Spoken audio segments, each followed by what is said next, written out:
This Week in Sports. Of course, I'm your host with the most, the mind behind all 321 projects and whatnot. I am, of course, Zach. Along with me, I have my partner in podcast, Nick.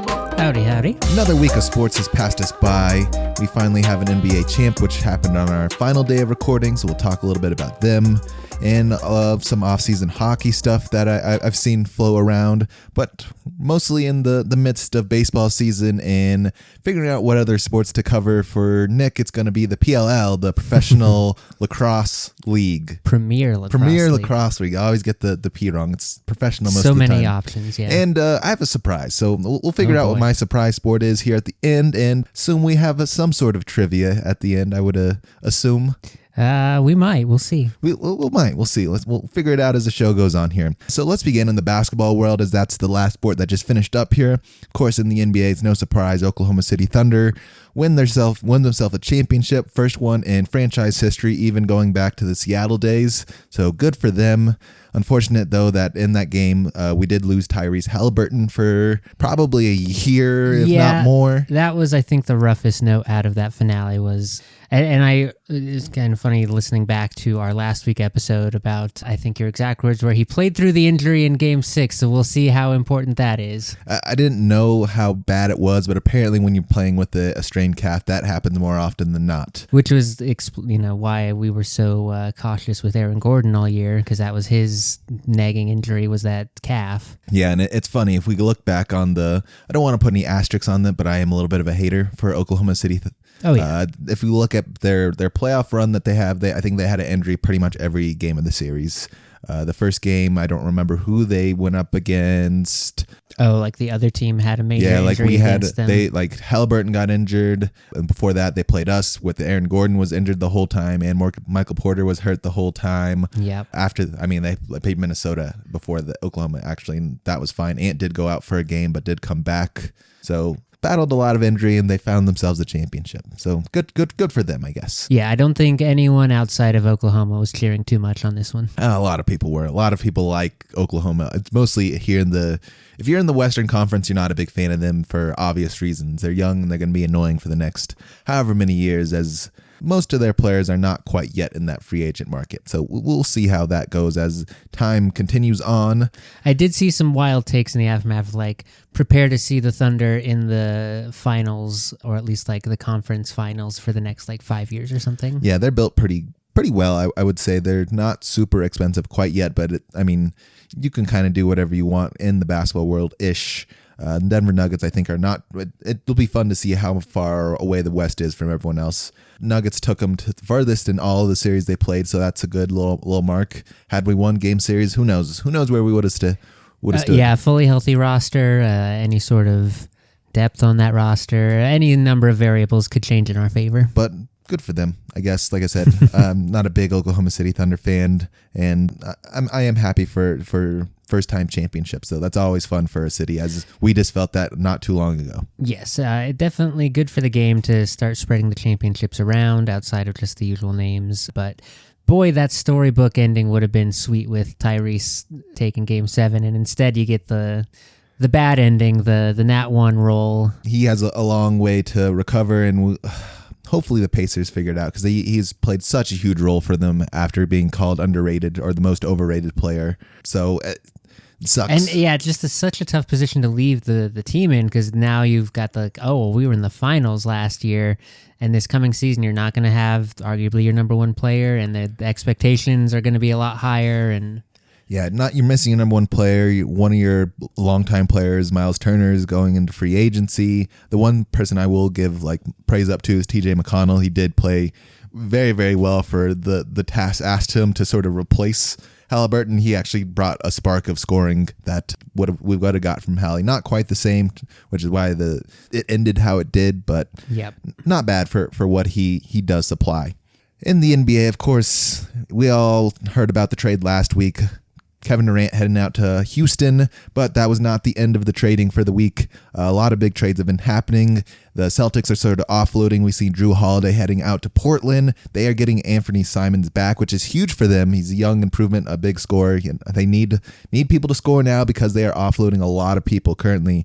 We also saw them trade away Kristaps Porzingis the next day after that as well. He's heading down to Atlanta. They get Georges Niang back. Not quite the same. He's mostly, they're not getting a lot of assets back for what they're trading. Simons is the best one. The Porzingis one was not a huge return at all. That one definitely felt like more just a pure salary dump. Pretty much. The numbers for them, I think they were, if they would have kept the same rosters, $528 million with cap and luxury tax added to it. And now they're down, a week after that, with all the transactions done, they're down to $280 million. I mean, that's pretty good book balancing right there. Not bad, especially the return's not huge for what you gave up, but Drew Holiday's aging. The big loss is Porzingis because he played such a huge role for him. He's still... Yeah, that was a very good luxury to have on that Boston roster. 7-foot dude who can shoot, he's a good defender. I mean, it's tough to find those dudes just sort of lying around. I think we saw him steal a couple games in the playoffs last year by himself. He gave us problems all season long when we played them, so sad to see, but we'll see what the new Boston Celtics look like. Around the league, though, Jordan Poole. It's a pool party heading down into New Orleans. I'm sure that'll be a good time with him and Zion together. That can't go wrong, surely. No, definitely not. No, Jordan Poole, of course, as we know, is the guy who Draymond Green punched, and they had to send him out to die in Washington, but he's played his way. He's like a good player, but he still doesn't have his head on the shoulders. He doesn't really pay attention during timeouts. Kind of a goof and a goon. Not really what you want on your roster, but maybe he'll learn and figure it out in New Orleans. New Orleans does send out CJ McCollum, who was the NBA PA rep. I'm pretty sure he's sent out to Washington to die. Him and Chris Middleton maybe can figure out something out there that maybe the other Washington guards that they pair together have not yet, but we'll see. Yeah, a lot of wheeling and dealing going around, especially because now I assume the timeline is pretty similar because the NHL week was a pretty similar note of people wheeling and dealing ahead of trade day and then... or draft day, excuse me, and then the free agency period coming like kind of right around the window, right around the corner here. Yeah, free agency is right around the corner here. I don't know, the NBA one is a little weird. I think a lot of people were trying to figure out, like, the first week is mostly getting trades to fix your books in order to get the players you want to out of the draft, potentially. But overall, is a lot of just sort of finding pieces and getting some pieces maybe on a discount, like a Porzingis or Drew Holiday out there. Discount for what you're trading. You still got to pay the contract that they are going to earn this season. So the NBA draft, everything went sort of according to plan. Of course, number one, no surprise, Cooper Flagg heading down to Dallas. The great white hope once again down in Dallas.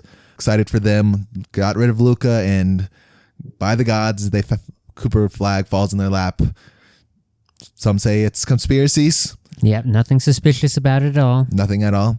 Just don't look at the cards, don't feel them. They might be cold. Something about that. The other crazy one that happened last week was Ace Bailey. Ace Bailey kind of calling his shots. He wants to end up in the East. There's some teams he doesn't want to play for. Utah, Washington, the teams that do not have the great sort of team structure. The ones that are still trying to figure it out. Correct. And unfortunately for him, I think that he fell a little bit in the draft, but at 5, Utah did end up picking him, to which he said, I had no clue Utah wanted to pick me, even though they requested that you work out for them and you said no.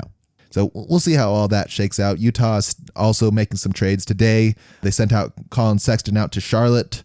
Be fun to see how that works out. I don't know what that means for LaMelo Ball, but maybe short days for him out there potentially. It does seem like there are, still a lot of pieces that are like, the dominoes have been pushed over, and now we're going to see a lot more kind of falling down the with line. Colin Sexton being the point guard position, he's healthy, he can score. LaMelo's been sort of unreliable. He's very much a glass cannon. He can score and do all the good stuff, but he's hurt a lot, so you can't kind of figuring out that balance. Colin Sexton coming in, I don't know. To me, that means they're probably going to look to move Melo for some sort of pieces around him. And speaking of the Ball brothers, Lonzo got traded yesterday as well. He got traded to Cleveland, where him and Donovan Mitchell will probably team up. They got rid of Isaac Okura. So fun. I don't know what Chicago's doing, but they're doing Chicago things, I guess. Okay, yeah, it doesn't seem like an immediate roster upgrade to me, but Not for them. The crazy other thing is they're traded him to a division rival. They're going to see him a ton all season long. Yeah. If he's healthy, I should put asterisks on that. If and when he is healthy. that seems like the biggest thing. Just like this, yeah, we bet we're gonna be on the upside of this one. I mean, Okura has played fairly well out in Cleveland. He did have a good run out there. He's shown he's like a blossoming star. Alonzo, I think, depending on how he is physically, he still has a lot of ball left. I know he can go out there and play. I wanted the Nuggets to go get him, potentially on a little bit of a discount. That'd have been nice, but dreams are dreams, and he'll be out there in Cleveland this season. So probably has some good playoff hopes out there as well. Yeah, especially after how that Cleveland team overperformed last year. Yeah, I don't know how to feel about them. East is the East and things like that. I think they kind of, I mean, at least a couple more teams at least proved that they were competitive in that Eastern side compared to where we started the season. Yeah, Indiana had a good run. Cleveland had a good run. I think Orlando's going to be a good up-and-coming team. They are just very young heading into the playoffs. Boston's going to be almost a complete rebuild currently right now as we're seeing them tear down basically the walls to put up a brand new fortress. At least I mean, yeah, hope. Considering that they're a season removed from a championship, it is wild how much their roster is already overhauled. Season removed from a championship, they're not going to have their star player, potential face of the NBA, Jason Tatum, probably all season long up until we're kind of closest to the playoff time, and that depends on how team performs. Yeah, I can't imagine and that's them. with ideal recovery situation. Yeah, and then Detroit. Detroit is another young team that's up and coming. They finally got the draft picks right and put a kind of a doggish team together, which is Detroit style. I think they're going to be dangerous this season, all season long. So East is looking a little bit tougher. I think we have a lot more Oklahoma City type teams out there now, very homegrown, gritty, grimy out there. So it'll be a much more fun time, at least for the viewers watching. If you are in the East, it's not going to be nearly as fun. The parity, I think, is definitely an improvement for the product overall, because that the year before, when it was like the East games are 8 out of 10 times a throwaway, that's just not as entertaining. We'll talk about the Denver Nuggets here because we are in the Mile High State. We need to do so. Denver Nuggets doing some interesting things. We have not one, but 2 GMs for the Denver Nuggets. We hired 2 people to do one job.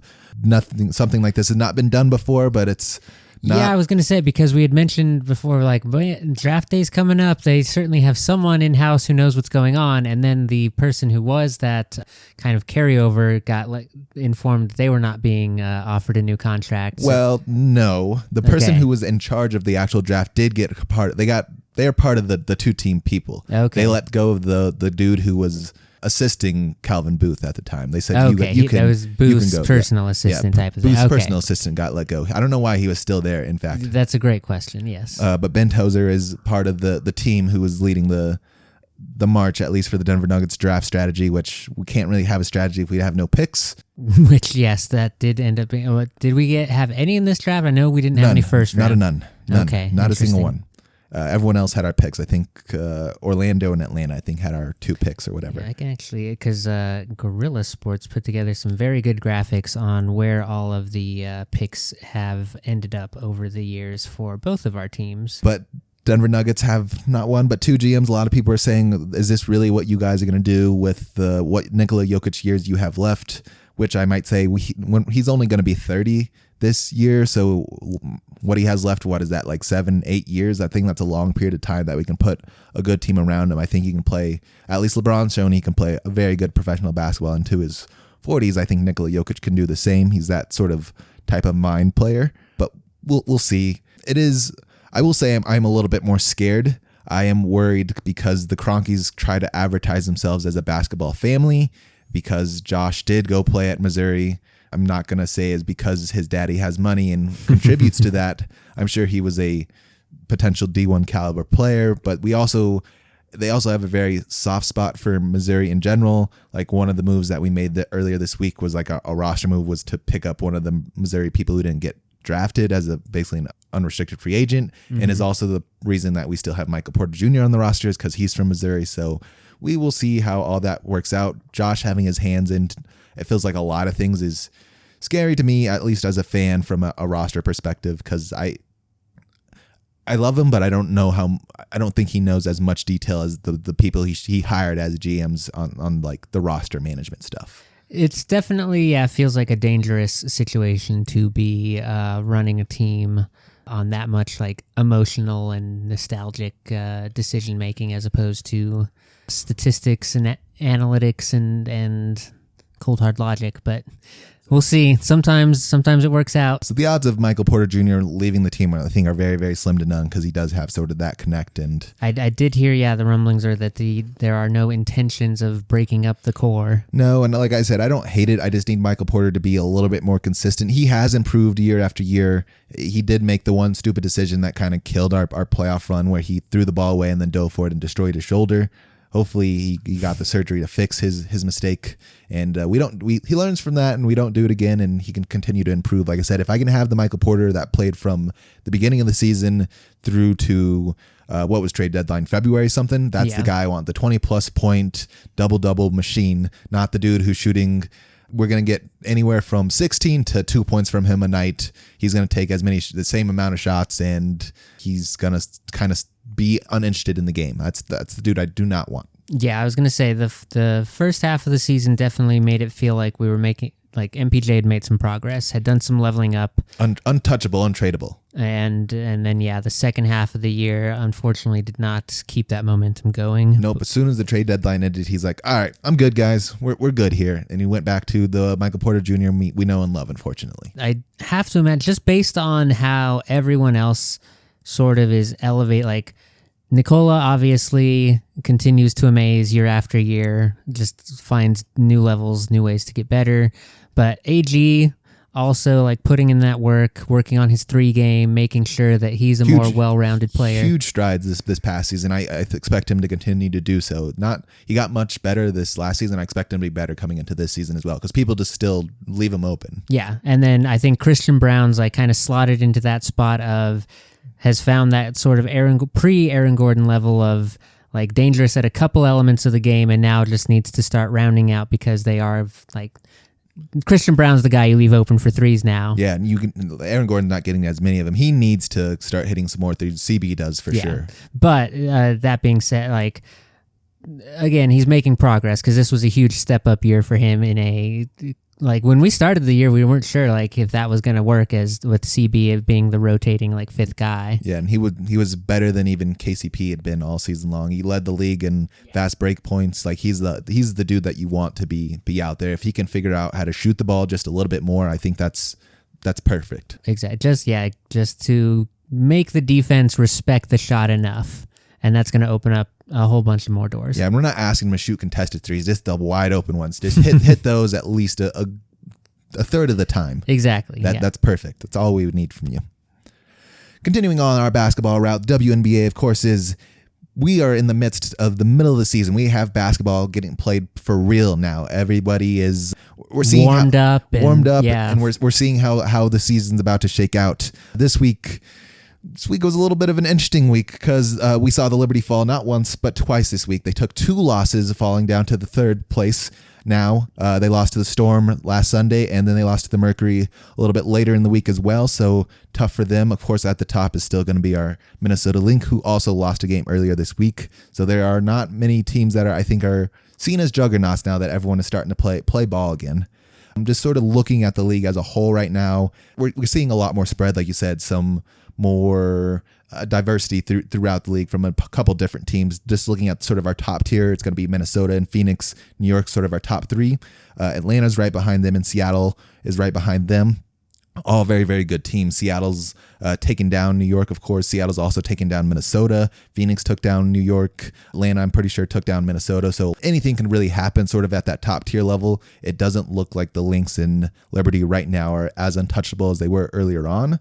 And then if we look sort of at that middle of the pack of the WNBA, we got Indiana, of course, who we know a lot about, Washington, who's a little bit of a shock and surprised everyone, Vegas, and Golden State, who's the brand new team for the WNBA, all in that middle attack, which is very, very strong. We know what Vegas is capable of, at least from the past couple of years that we've seen.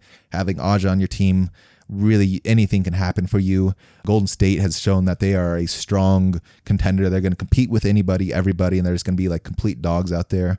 Also, good news for Golden State is they've been selling out the past, I think, month of games, and they've seen their team value price skyrocket. I do believe I saw something that they have already jumped to one of like top 3, if not top 1, like most profitable WNBA teams. Yeah, they're in very good hands out there. Kind of know what's going on. Indiana, of course, we know Caitlin Clark and that team is going to be special. Don't know if it's going to be this season, next, but in the next couple of years, they're going to do something very, very special. Like I said, Washington's a surprise team, and of course, at the bottom of our WNBA, LA, Dallas, Chicago, and Connecticut, who we know need some love and work.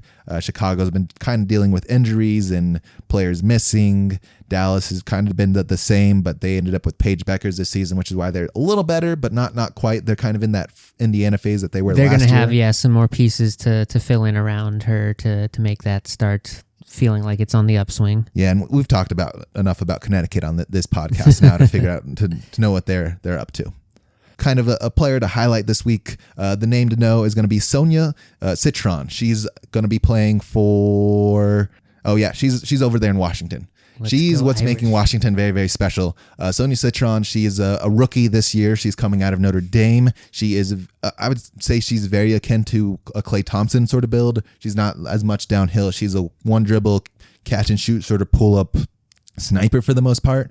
This week she's put together a double-double game winner against Dallas last Sunday. She led the team in points, taking down Vegas earlier this week in Vegas. So she's been very, very special. She's in the ladder for points leaders. She's something I think going to be very, very special that no one quite saw coming, and I think we should have our eyes on this season and for the coming seasons. There's a lot of special talents out there, but she's the one to watch, at least for this week and this next week. Yeah, it's a good catch and call out there, because I do not remember hearing about her in the draft kerfuffle, but anyone can rise up and take over the show. So she's good. Like that, we know a lot of special talents out there. Of course, everyone knows the Caitlin Clarks of the world, the Paige Beckers, the Inoskas, the Brianna Stewarts, Aja Wilsons, but there are a lot of good players out there in the WNBA, and Sonia just happens to be one of them. And this being her rookie season is just like, wow.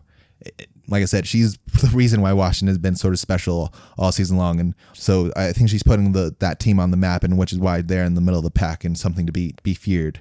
Looking at sort of just some top games this week, just some highlights. LA at Chicago was a big game this week. Why is this so big? Cardoso kind of figured something out in that game. She gave LA 27 points, and Angel Reese had an 18-17 double-double. This one was also a little sad because Chicago did win this one, but they're going to lose Cardoso. I think Cardoso's last game with them was Tuesday, where she has to head back out to Brazil to playing for her national team. Ooh, boy. Yeah.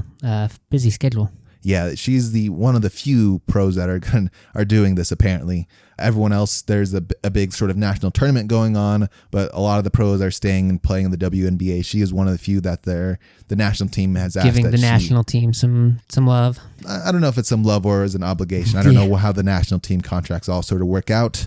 The other big game that happened earlier this week, just a few days after, of course, was the Liberty and Golden State Valkyrie. This one, Liberty take this one, 81-78. The Valks did a good job. Like I said, the Liberty have been Titans at least up through the beginning of the season. We know how good they are. They are the former champions for a reason, but the Valkyrie held on just long enough to get it to the end there and make it interesting. But Ionoska Sabrina turned it on there at the end, and she scored 7 of her last 11 in her sort of poor shooting night that she had. And all happened during crunch time. That was sort of all she wrote, at least for that game. I'd love to have 7 of 11 on a poor night. Things happen. She's been known to turn on, and a lot of our shooters this past couple weeks seem to be struggling for some reason. Her, Caitlin Clark, everyone else in the league. There's some sort of bug going around. Yeah, Caitlin was on a real long 3-pointer slump at the beginning of the week. I think she finally broke that. Yeah, Sabrina's in sort of that same spot. It's been rough out there for the shooters, unless, of course, you're our friend out in Washington, where you're just still lighting up. It don't matter. And of course, the last game to highlight this week was the overtime win, Minnesota and Atlanta. In Atlanta, Minnesota do take this one 96-92. The former finals runner-up, the Lynx, did hold on just enough. The Lynx, of course, were led by Collier, who did miss a game earlier this week, and they did end up losing without her. Surprise, surprise. But the well-balanced Atlanta team did do just enough to push the game into overtime, but could not hold on long enough to win the game, unfortunately. Well, good to see Nafisa back from that little, I think that was a back tweak or something that had her out for a game or two.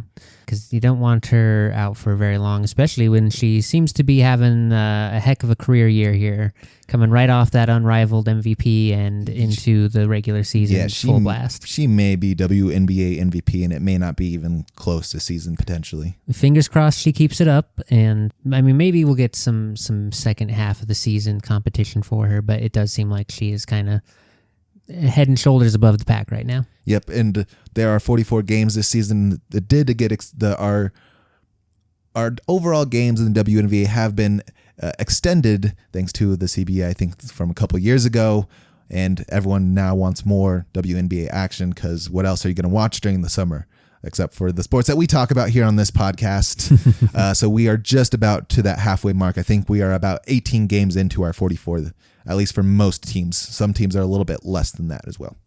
So I think that is going to be the wrap up on our round ball, at least our bouncy round ball. Let's head it over to the other off-season sport. Let's go to hockey. Yeah, it was a relatively quiet week in hockey. Sort of little brother syndrome to the NBA, which is odd because we're the older league. But the NHL just loves to kind of mirror their schedule around the basketball world. So we were also dealing with kind of end-of-season trades, freeing up some cap space around the league, and then it was draft day, draft weekend, kind of Friday and Saturday of this week, and we also got our end-of-year awards for the PWHL that we can cover this week. But we'll start with the NHL news. Overall, the draft itself was not of a very big note for the Avs because we similarly came into it with very little in the way of draft picks. I know how that feels. Yeah, very similar. But prior to the draft initiating, we did make some moves to give ourselves a little bit more wiggle room here. And as we discussed, we were in the position of having too many centers all of a sudden after being in a position of always needing center depth. And we went ahead and found a way to leverage that into some draft picks and some cap wiggle room by sending Miles Wood and Charlie Coyle to the Columbus Blue Jackets for a 25 third-round pick, so that's one for this year, a conditional second-rounder in 2027, and prospect Gavin Brindley, who is a defenseman. He has played one NHL game thus far.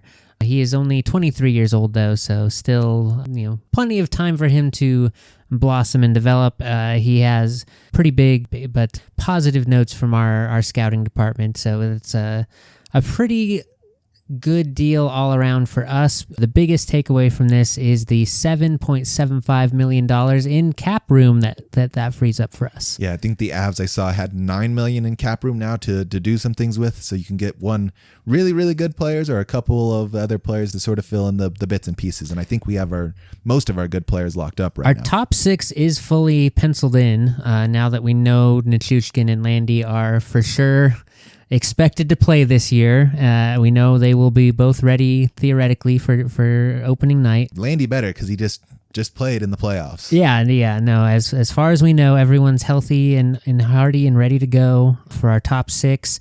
Right now, I think our only question mark in that kind of top forward group is Jonathan Drouin, who was only on a 1-year deal again. I also had some injuries this year, so I mean, I think ideally, I think he stays here, but what kind of number that'll take for both sides to be happy with it may not work out, but I don't think he gets top 6 minutes with many other teams either. No, but best friend bonus. You really want to keep that best friend bonus going. I certainly do. But yes, this frees up some room for the young prospects to have a little bit more potential at fitting into the bottom six. There are some rumblings about getting Bo Byram back from Buffalo because he wants out of there pretty badly and he's on a restricted free agent contract. So he's definitely not going to be signing any extensions in Buffalo. They know that. So they might be looking to make a move for him and have again been trying to. I saw an interesting one floated of which I don't think would work, because I think it was Natchez and Coyle out to Buffalo for Tage Thompson and Bo Byram. But say, who wins that trade? Because I mean, Natchez he's been fine, at least during the regular season for sure. The trick with that, the main reason Natchez is getting talked about moving is just the 1 year left on the deal, and wherever if you're not gonna sign an extension, then need to get something back for his contract. Yeah, I would say at least overall. I mean, regular season, he was pretty incredible, at least for the time that we had him. He did exactly what we needed to do. Playoffs, Carolina did warn us about. Very underwhelming, at least for me. And I think that's where it counts the most. I think we have enough dudes who can put the puck in the net overall, because at least when we finally got a roster together, we were scoring kind of at will, I would say, for the mostish part. When it was clicking really well. Still not quite to that 22-year level of offensive production, but that was a pretty unique beast. Yeah, I would say my biggest question mark in that theoretical deal would be the Tage Thompson, because on paper, based on the tools he has, he should be like a 50-plus goal scorer, absolute bully at the front of the net. Like most teams don't like have an answer for him on the defensive side, and yet he is, I think his best scoring year, he got up to like 30 something and has not hit that mark in a couple of years.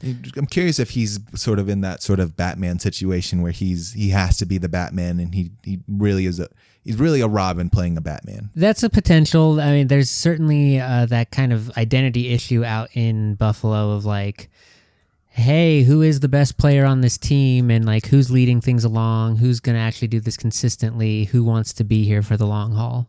And there has been sort of that outside pressure to be one of those guys for this franchise that it hasn't quite clicked yet. And it could just be as simple as, yeah, a change of scenery does the trick. I think we know with all the potential upsides with Bo, if anything, it's, a little worrying that he underperformed out in Buffalo, but not like it makes sense. He's on a worse team.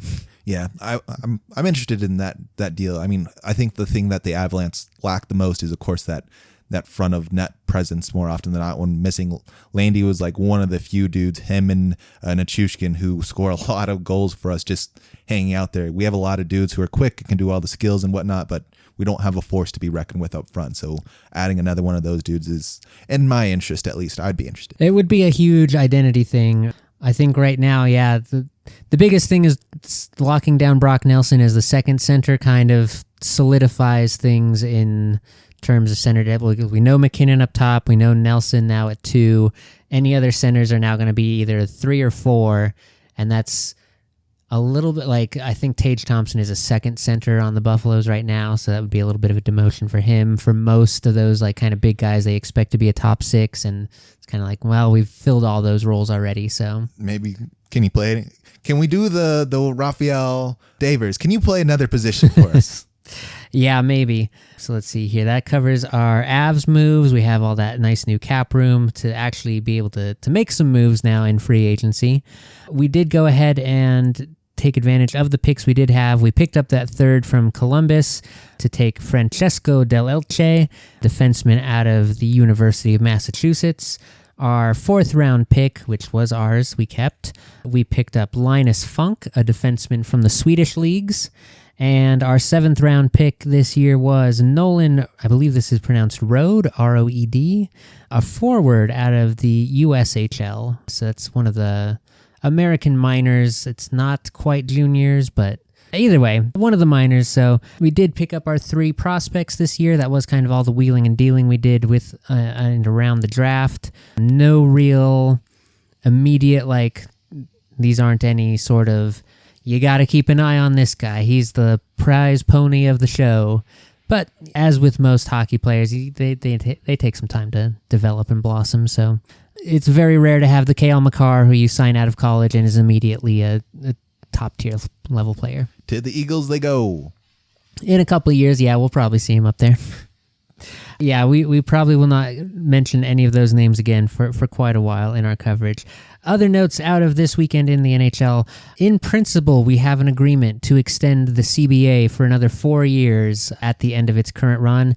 It is scheduled to expire September of 26, so the 4-year bump runs us through 2030 on the existing bargaining agreement with some expected changes. None of these are 100% official yet because the NHL was very clear they have not released any of the specific details yet to all like the owners and the NHLPA. So some of the details may change a little bit, but all the insiders agree that the changes coming. We're looking at 2 more regular season games, 2 less preseason games, so 84 regular season and 4 preseason games. We are looking at 1 year less on max contracts for teams. So currently, if you are re-signing a player or offering him an extension, you can offer him 8 years max, and free agents can be offered 7 years max. That will go down to 7 years for extensions and 6 years for free agents.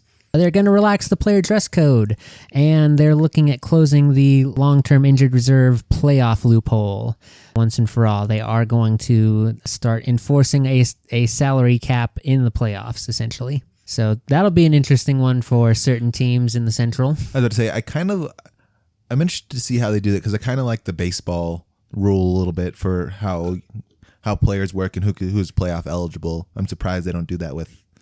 Which element of the baseball ones are you thinking Like of? you got to be on the roster at this time to be eligible to play in the playoffs. Like I think that should be a thing. That is an interesting one, but I can see the issues on both sides of it. Because, in baseball, traditionally it's if you're not on the roster by September 1st, you're not eligible to play in October, which would have meant Landy could not have played for us in the playoffs this year, despite being available to. But I think it's just become such a recurring issue where at least 1, if not 2 or 3 teams have been taking advantage of it every year for like the last 5 years. Yeah, and I think we should be, when I say like on the roster, like you just accounting for his salary somewhere on the roster, that should be fine. He doesn't have to go play, but as long as you're accounted for that, which I think the Avalanche did for the. No, that's why we waited for the playoffs because we stacked up at the trade deadline. Yeah, that's right. We did did take advantage of that this year. Yep, we were one of the culprits,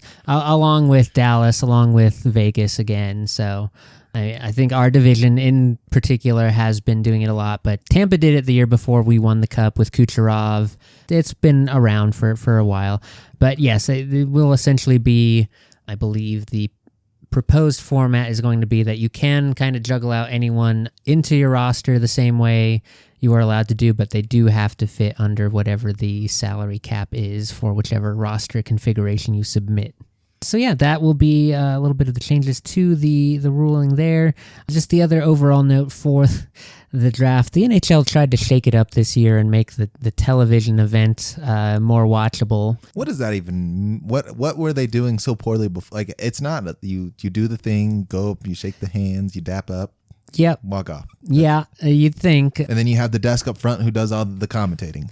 Easy peasy. Easy peasy. Actually, it's even easier for them. You put Biz up there with his guys. Like he's the entertainment value you need. Yeah, you could do that if you were smart about it. But no, what the NHL did, they instead of doing the traditional format of a centralized draft at a location, normally it's like in Toronto or Quebec or something, you get everyone to fly in their teams to the one location. It's huge excitement. That's what everyone's been waiting for. And then you get to see the prospects walk up on stage, don their jersey. I'm better than you. I'm better than you. Yep. Now, this year they said, we're going to do a decentralized draft. You guys can phone it in. We're going to Zoom it. And so the Avs had theirs set up in the locker room, which was not the worst. It's a sad. Weird vibe, but we have sad players. I mean, it's a nice locker room. We just renovated it. It's the whole affair though had weird vibes all around it. So the picks. The prospects themselves were at the NHL studio, wherever they were filming, and getting brought up to a microphone as they would on a big grand stage event, but without any sort of audience. And then we're getting put on Zoom calls with the team that had just drafted them and doing very awkward, delayed Zoom interviews. So not a real home run of a production from the NHL, and almost certainly not to be repeated. NHL, reach out to us. We can do events. Give us the budget. We will make sure it is entertaining and informative. Easy. Promise. And that is, I believe, all the NHL news to cover. And then we can get to who won which awards for the PWHL this season. We did talk about a few of these as they were announced at the end of the year, mostly the point scoring one. We know that Marie-Philippe Poulin got most points this season. Hilary Knight had most goals. And then we knew that Anne-Renee Desbiens had won goaltender of the year. Yes. To pile on to that, we will start with the all-rookie team. And that was, of course, Britta Curl from Minnesota, Sarah Fillier from New York, and Jen Gardner from Montreal on the forward bunch. Kayla Barnes from Montreal and Anna Wilgren, both from the Montreal Victoire, as the rookie defenders. And Gwyneth Phillips, no question, rookie goaltender of the year. The all-star team, Sarah Fillier, Hillary Knight, and Marie-Philippe Poulin are the starting all-star forwards. Renata Fast and Sophie Jakes in the starting defender spot, and Anne-Renee Desbiens gets the first all-star team nod. A very good year for Sarah Fillier in her first campaign. Really fulfilled her first pick overall kind of pedigree there, and gets rewarded with that rookie and first team all-star nod. We also had the coach of the year. The nominees were all of the Canadian team coaches, because the American team coaches were, we had Boston, who didn't qualify, Minnesota, who was already the champions, and New York, who also didn't qualify. It's all right. We have representation. We have. It's true. I think especially since all the teams are a lot of shuffle happened in the interim here. But our Coach of the Year award does go to Corey Chevry of the Montreal Victoire, a very talented team who I think were still only third or fourth last season. Pretty much the same core, and she turned them into a regular season winning machine. I was about to say, up until the very end, regular when it really season mattered. award for sure. Rookie of the Year, Sarah Fillier, we already covered that. Goaltender of the Year, Anne-Renee Desbiens, covered that. In a very strong year for goaltenders, the finalists, Desbiens, Frankel, and Phillips, all putting up outstanding efforts. Our Defender of the Year was Renata Fast of the Toronto Scepters. She had 22 points in 30 games, compared to MVP Marie-Philippe Poulin's 29 points, not far off, and from the back end, you will take that every time. And then, yes, MVP and Forward of the Year, Marie-Philippe Poulin, an absolute banner year for her after a relatively she was still solid in that premier season last year, but not quite the level we knew she was capable of. This was Captain Clutch, kind of heads and shoulders. If you don't know who she is before you start watching, she's the type of player that makes you go, oh, who is that? Because she's much better than everyone else out there. She did have like you said, a banner season.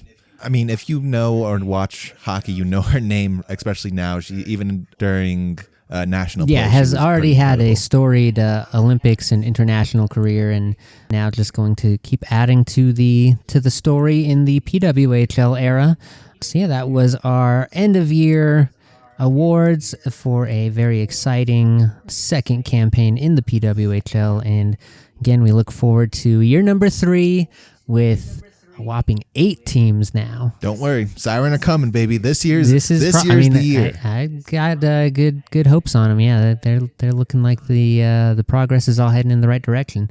But we really won't know, because so many faces will be in new places when we come back to the PWHL. It's crazy when you just have that single billionaire. It's a little wild, but we'll follow along and get used to it. It's just don't invest in player specific jerseys yet, because they keep moving around pretty often. It's like every couple years right now. Yeah, so. we'll see. But I believe that is all the hockey news for this week. Let's take it over to something that's in season, something where we find the warmth comfort of an L. Let's go over to baseball. And as is our now annual tradition, apparently, on This Week in Sports, we went out to Coors Field this week to see for ourselves Shohei Ohtani in person, mostly. I do feel bad. Was why we went. Go to the Rocky games to see the other people play, not really for the Rockies. I will say, though, they did put on a show for us while we were there. They always do, apparently. Yes, I was going to say, I mean, I have the rundown for the rest of the week, but I would love to get your take on the Rockies product that we got to see on Tuesday night for Game 1 of the Dodgers series. I'm actually impressed with how it feels like how far we've come from the beginning of the season. I will give huge props to our brand new manager and Jordan Pacheco. Like, the team overall does look and feel better. Like, we feel competitive. We are still missing some pieces, potentially out in first base would be the one that I think is most desirable. but we look like we are a competent baseball team. Like, I don't hate the product as much now as I did earlier in the season for sure. Yes, definitely not getting embarrassed to the same degree that we were earlier in the season. And yes, to your point, a thing I had never seen before of a first baseman misplaying ground balls twice in the same inning. He had a rough 2 days. I believe that was the top of the fourth in that Tuesday night game that ended up resulting in a 6-run fourth inning because of lack of plays made at first base. For that whole series needs to be Men in Black, amnesia, because I don't know if you saw the highlight from the next day after where it was the torrential pour down. Yes, I was going to say we can hop over to the second game of the series was on Wednesday evening, and thanks to, this kind of got some headlines around the league of the lack of decision from the umps to delay the game and how it resulted immediately in 2 runs being scored on the Rockies because a pop fly got lost in the rain, the torrential downpour. Our second baseman was trying to field it, and it ended up landing right next to Tolia at first base, but no one could see it. And because the play did not get fielded, the 2 base runners who were on did score. And then immediately after that happened, the umpire said, let's call a rain delay. Thank you.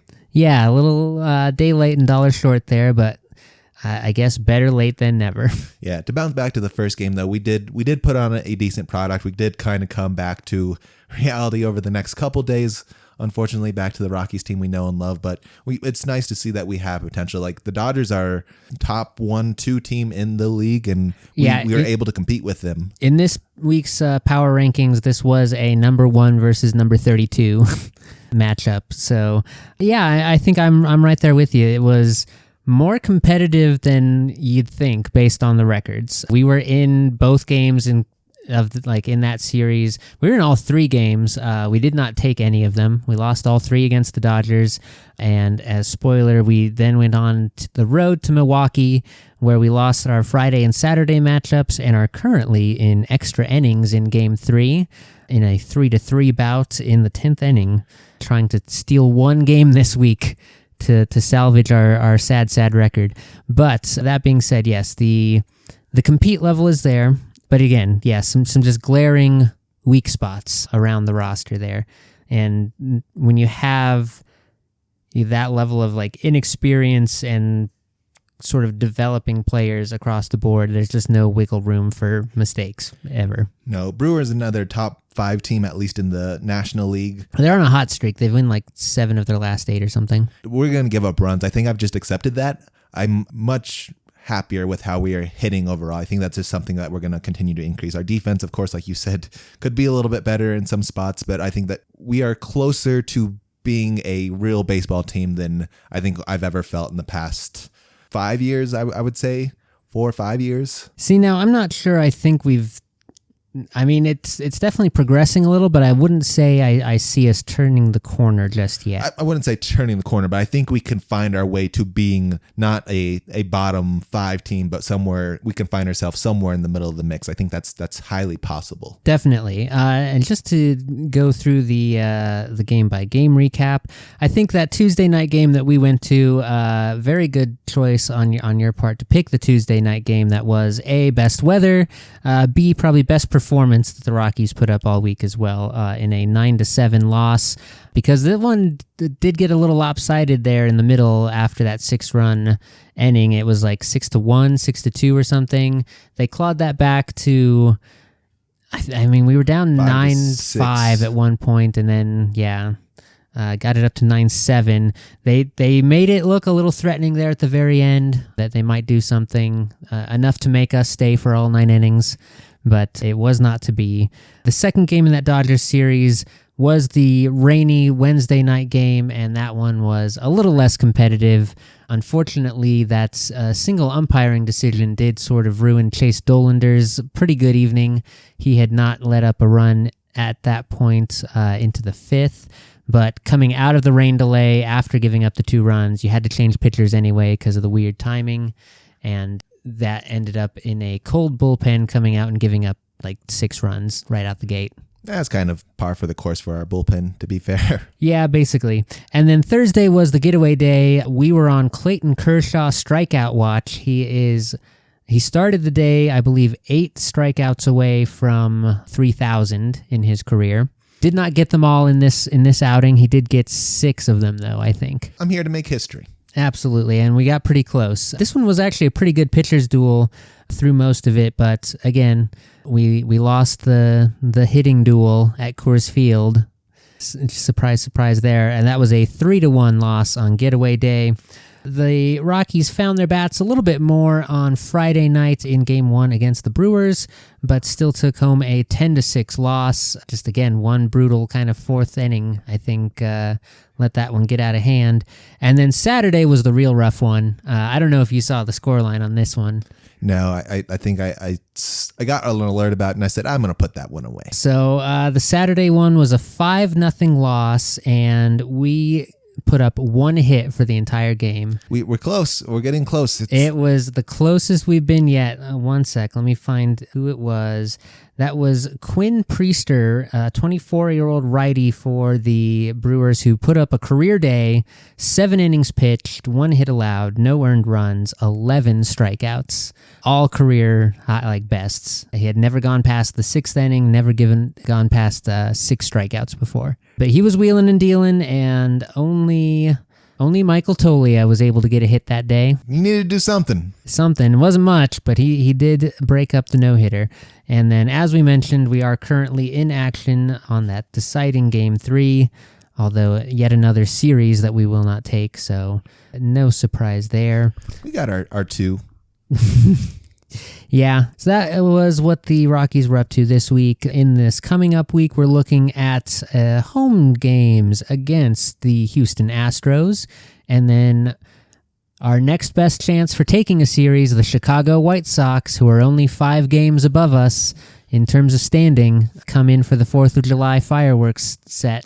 Good scheduling on the Rockies organization overall. Yeah, that's good timing for at least some sort of competitive level team matchups there. And then we just had a little note of business side on the Rockies this week. The president and COO currently of the Rockies, Greg Fiesel, will be stepping down at the end of this season, and he will be followed up by son of the owner, Walker Monfort, will become the executive vice president of baseball operations, which we don't know what that means, but it doesn't feel like the sort of progress or innovation that the franchise needs, in my opinion. It's better than the dude who's been doing it for 30 years, I think, maybe, perhaps. It's certainly time for a change at that position. I mean, I think one of the kind of looking back in history at the franchise, the untimely loss of Kelly McGregor was probably a pretty big, in retrospect, one of the biggest events in franchise history, because that kind of completely derailed whatever sort of momentum we had built up into roster development at that point. And having to replace him in the president's position has basically been an effort in futility since. So, yeah, this might be a change for the better, but the skeptic in me says a nepotism hire is unlikely to be the fix here. Depends. It depends how if the son's mindset is more about being competitive and whatnot, I'm all for it. If he's also there just to make the quick buck, I mean, it's the same pretty much. I mean, I will say the little bit of research I've done on it is that Walker Monfort has at least been doing his due diligence in working across multiple different departments in the team for the last 10, 15 years. So following the Kroenke model, basically. Essentially, yeah. So he's not coming in purely untrained as to how the team works or anything like that. Hopefully, yeah, he's willing to listen to some new ideas about how things and decisions get run now. Yeah, like I said, it all comes down to personality. If he's there just to sort of stay the same, we're not going to see any change. If he's ready to sort of be a little bit more competitive, I'd like to see that. I think that's for all fans' sake. Maybe we can see some full stadiums again. Hopefully he's the one who can convince his dad to spend some more money. Please, Papa. Any other baseball news? I believe that was everything on my radar. Around the league was pretty quiet this week. Shohei's back to pitching, still only doing an inning or 2 at a time. He did manage to hit 102 in his last outing, so it's safe to say his arm's feeling pretty good pretty good in the comeback so far. Yeah, he had the one rough go, which everyone should. And he's only given up like 2 runs so far. Yeah, and he's pitched 2 innings or something. Yeah, like he's that. up to like 4 or 5 now. The ERA is going to come down over time. Yeah, it was a little rough to begin with, especially if they just let him pitch the one, a little bit of an ERA killer. Yeah, but no big drama or anything like we had last week with the Dodgers Padres and anything like that. Nope, no other teams are going around punching each other. Not yet, anyway. Only here in the NL West, the most competitive division where the Rockies play. Let me tell you before we get to the Pro Lacrosse League. Mm-hmm. Let me tell you about the FIFA Club World Cup. This is the sport that I decided to cover this week because I said I want to go cover the world sport. And what do I know? I found myself in a world where the only soccer that's being played is the MLS, which is not probably what we want to cover, at least in the world of football and soccer. I'm sorry, America, it's just not what we do. And wouldn't you know it, June and July are when every place around the world take a break. Yep. Because that's when you play the World Cup and all the other things are happening. You have to leave the international schedule open. Yes, that is for all the international play. But this few weeks, we did start the FIFA Club World Cup, very similar to the regular World Cup. We bring in... Yes, I am actually very grateful that you've decided to take this topic to cover because I had only heard about this as it kicked off like a week or 2 ago and had never heard of such a thing before in my life. Please tell us what is this Club World Cup and how is it different and why is this not the thing that we all go crazy for every 4 years? So the Club World Cup is a little bit different. This is not a new thing, surprise, surprise. This has been going on for 25 years. It's every 4 years. It's offset by the World Cup, but it does happen about the same amount of time. This is different because you're not playing within your international team. You're playing with your club team and how you qualify. There's like a qualifying stuff and whatnot, and they bring in teams. It is set in one place. So this year it's being held in the USA. There are 12 different venues that it's being held at here, all in which very hot places, a lot in the East Coast, couple in LA, but most are on East Coast sites, South Carolina, Miami, I think Tennessee, Ohio, all currently involved. Pretty certain Jersey had one. Yep, a bunch of places around, but we're bringing basically a lot of the big clubs together. So some names that are in it this year: Chelsea, Man City, PSG, Miami, Bayern, Real Madrid, Juventus, and Dortmund. A lot of the big names there from the Euro leagues. We also brought in some Brazil teams. They have sort of a breakout. So 12 teams from Europe, 6 teams from South America, 4 teams from Africa, 4 teams from Asia, and 4 teams from North, Central, and the Caribbean, and then 1 from Oceania, so Australia, and then the home team gets at least 1 team. So the way this works is it's very similar to the World Cup format. You go into group play, and then from there you go into sort of a single elimination round. And what we got to today, so 32 teams is how we started the group stage, and we whittled it down to 16, and we're in the group of 16 play currently. So we are getting that played out right now. Unfortunately, we did see Miami already go out. They were the last American team that was in play. We did have the Seattle Sounders and LAFC. Miami is the only one that made it to the group of 16 thanks to some messy magic, surprise, surprise. But they did get kind of a poor matchup in PSG, who did a 4-0 routing of them earlier today. Oof. Chelsea advanced into the quarterfinal, and a couple of the big teams. So Real Madrid has been pretty unstoppable all the way through. Them and Man City went undefeated, and Man City, basically, they got Auckland, who was the Australian team, New Zealand team, routed them 10-0. It was like nothing. Yeesh. It was a little nasty out there. So one of those teams is, I would say, projected to win, but this is so big, especially here in America, where you get to see some of the Europe teams. Soccer here, not very big quite yet. I think eventually we are going to get bored of the baseballs and other things and try to figure out some other sports we can get good at. We learned about rugby earlier this last Olympics. Eventually we'll dive into soccer and have some sort of appreciation of it. Maybe, hopefully. Maybe. Ideally, it's the world sport. It's what everyone plays first off for the most part, unless I think America, Australia, and Canada are the only ones that have sort of their own national sport per se. But yeah, FIFA Club World Cup will happen I think we have another week of it or so. It's 11 days total is how it all gets played out. It sucks because they're going between all these stadiums. Watching some of the games, like I said, these teams are not all evenly matched. Like I already talked about the Man City game that was played earlier.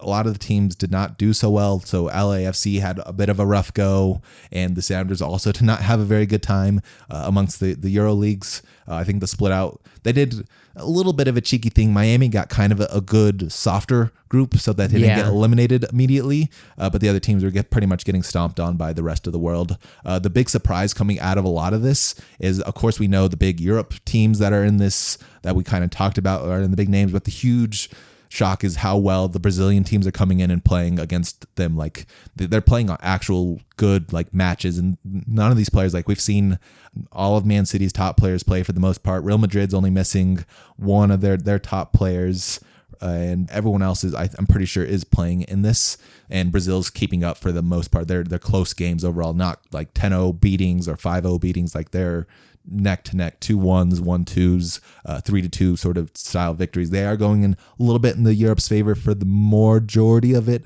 but the South American teams are keeping up. Yeah, I think, I mean, if anything, this is sort of a reaffirmation of what is kind of known in the football enjoying circles, that the European and specifically like the Premier League is the best football/soccer you can find in the world, and that the gap in the talent amongst those rosters is still pretty significant, even against other organized professional leagues around the world. So yeah, very impressive for the Brazilian national team. I know we never quite covered it fully in depth, but our own men's national team here in the U.S. has been playing recently as well in the Gold Cup, I believe. Yeah. And there's been a whole kerfuffle about that performance and the participation of all the players, and sort of our men's national team in general has not been on a great trajectory in recent history.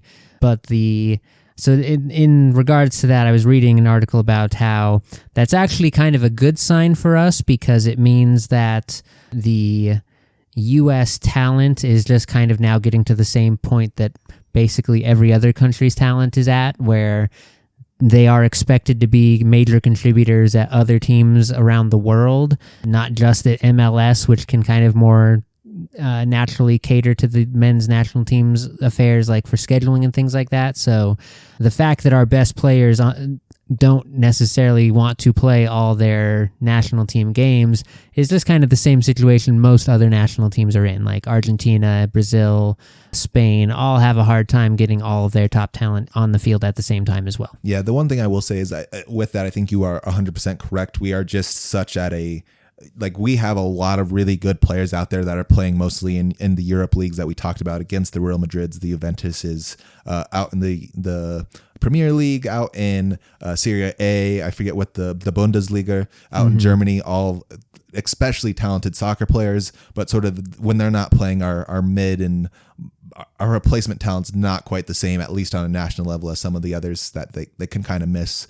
The club, like we said, so going back to the club cup here, all the Brazilian and other sort of South American teams, most of the players on there are going to be from South America. Like the idea, at least in the soccer world, is you want to go play in the Premier League, you want to go play in the Bundesliga, you want to go play in Serie A. Like those are the big professional leagues. Anything else is mostly homegrown talent for the most part. Yeah, and it's just a little wild to see the difference in that, like the fact that the Premier League ship and those leagues are still so much higher than National League play, or like national team level, where I can't really think of many other instances where that is true.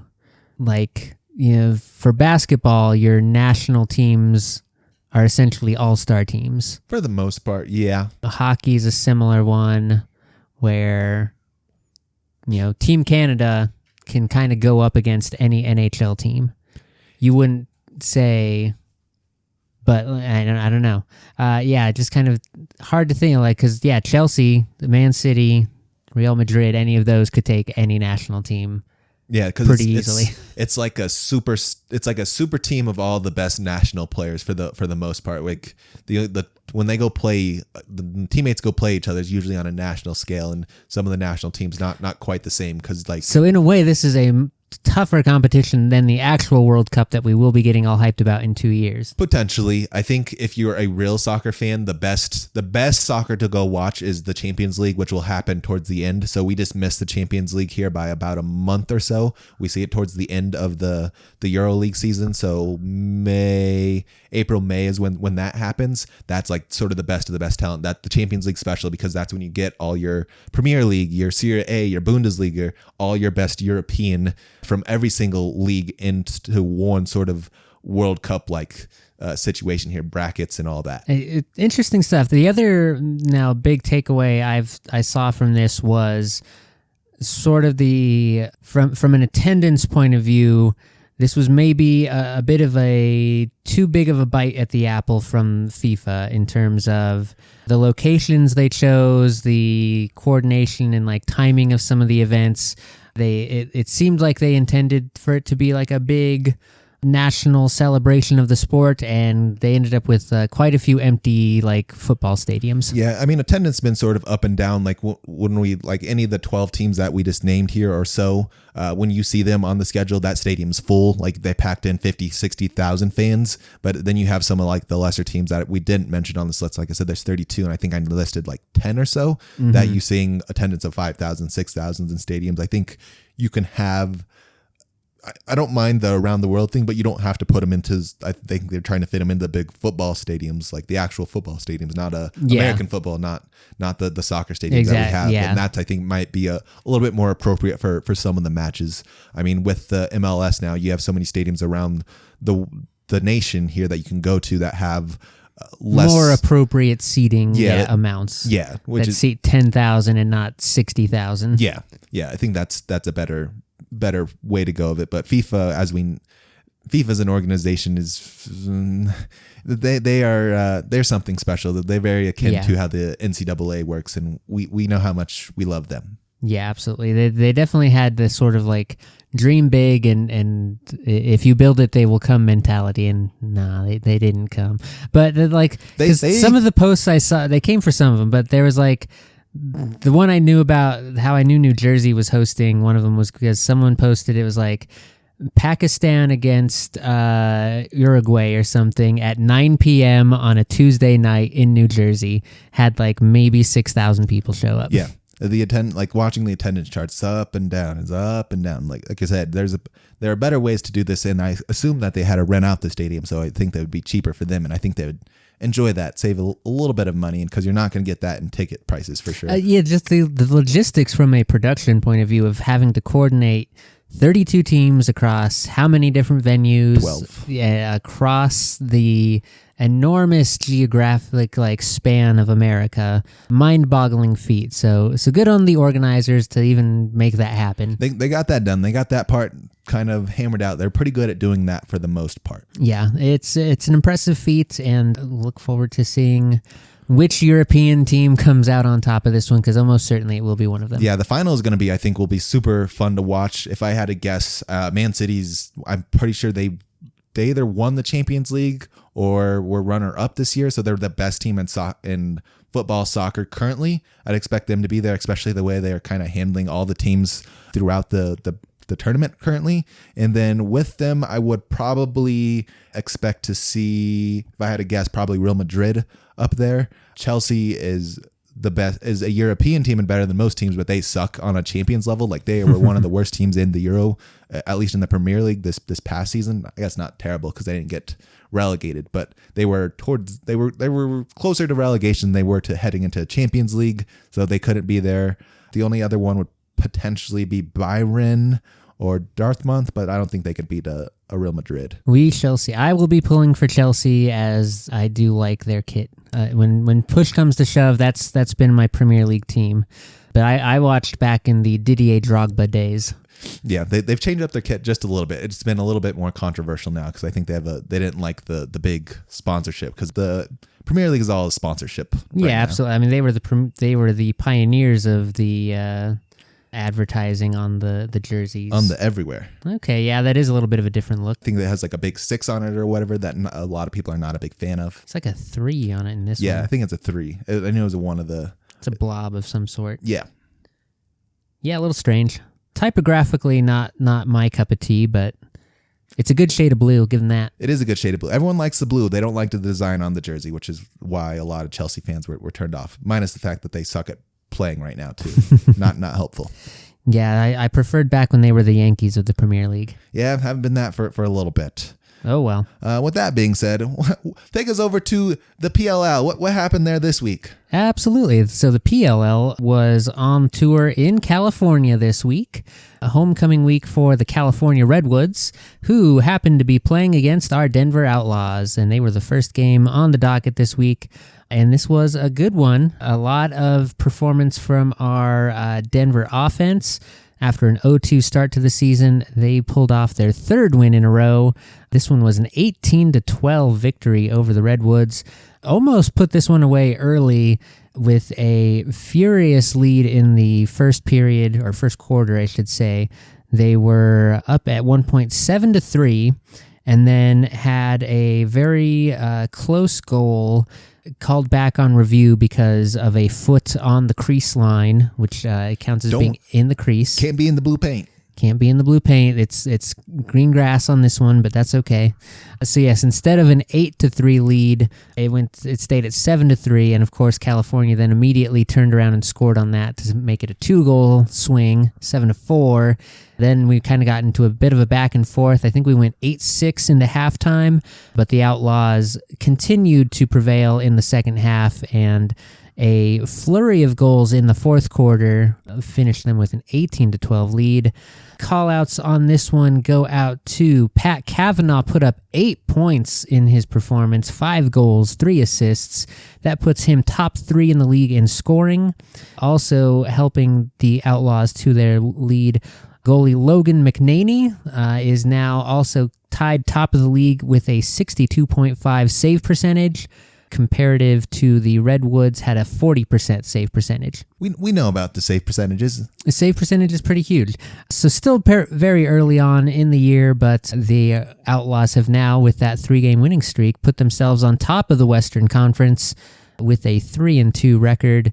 The little asterisk to that tidbit: everyone either has a 3-2 or a 2-3 record. Sounds like parody to me. Everyone's all even. Yeah, absolutely. But I did a little bit more digging on our Outlaws roster here, especially as some of our elite talent starts heating up here as we get into the year. And as you were saying when we first brought up the lacrosse, we have 4 of the last 5 Tuwaratin Award winners, and that is the award for most outstanding college lacrosse player.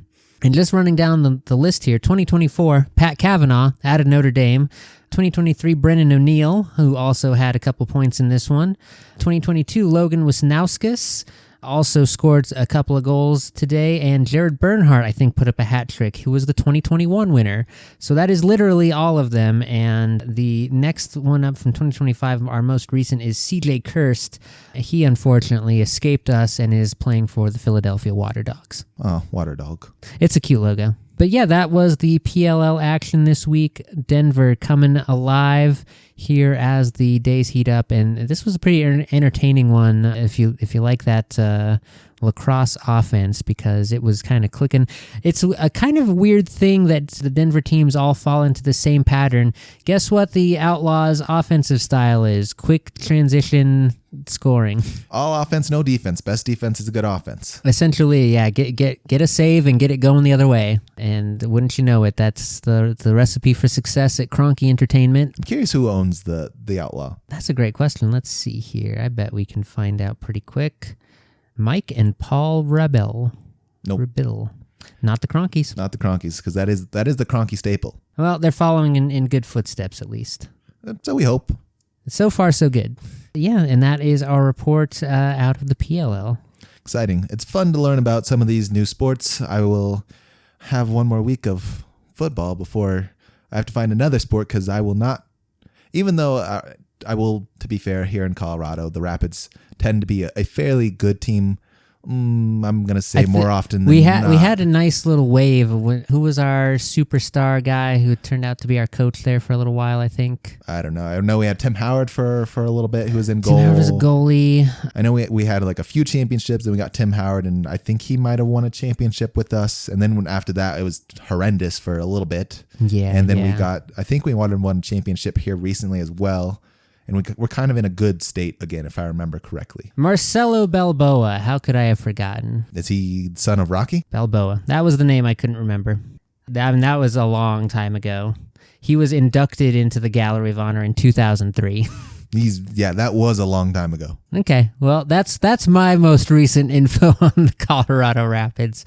So yeah, I don't think we will be keeping up with them very, very Nope. tightly. Like I said, champions or Europe football begins here in a couple months, so I'll go find something else to do. Maybe I'll go look at volleyball or something like that, because there's a lot of volleyball play happening right now as well that I happened to stumble upon and gave me another idea. But I've already committed to the. It is the season for good volleyball action. Oddly enough, there is no like off-season volleyball, because you have the national play, and then there's like the professional sort of teams that you have going on. There's really a non-stop to volleyball is what I sort of stumbled upon. Interesting.